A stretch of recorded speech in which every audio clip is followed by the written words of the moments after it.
Niguse tena. Wewe. A few moments later. Mke wangu. Mimi kwanza nashukuru sana. Maana ndoa yetu sisi ilikuwa ni ya tabu sana katika uchumba wetu. Lakini leo hii mpaka leo tunafikia tunakuwa pamoja. Kwa kweli namshukuru sana Mwenyezi Mungu.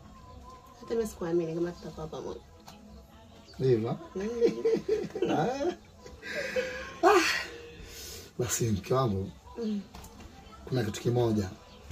Unakumbuka nilichokuambia siku ile kabla ya kutoa barua posta?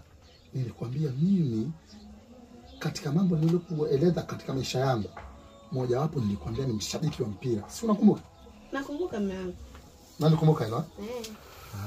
Sasa mimi kuna kitu nikitaka kuombe. Niombe tu. Kwa hiyo utakubali? Mimi si ndo mkeo. Kitu ninachokuomba ni hivi. Si unajua leo Simba na Yanga anacheza?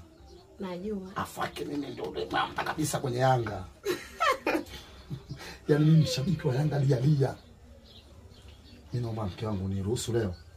Nidai dakika 90 tu. Naenda kuangalia mpira hapo kwa Mizinga. Wangu.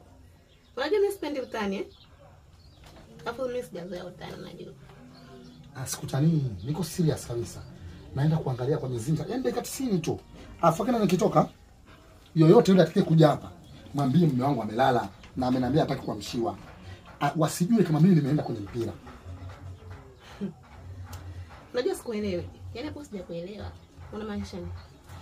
Kwa hiyo unataka kutoka sasa hivi. Tumeoana leo. Yaani leo ndo ndoa imepita mume wangu, unataka kutoka. Alafu mimi sipendi wote ni wako unajua. Mimi sipendi unajua. Mke wangu. Yaani kidogo tu dakika 90 tu mimi sasa ninarudi. Uko serious? Niko serious ndio. Kwa hiyo unataka kutoka? Ndio mimi naenda. Hapa utoke. Stop. Yaani kama umeniambia thamani. Mimi na mpira. We. Ndio. Rudi kitandani. Nishakwambia hapa utoke. Rudi kitandani. Mimi sirudi. Nilishawahi kumwacha baba yangu kumkimbia, baba yangu aliniita. Niliwahi kumkimbia kwa sababu ya mpira.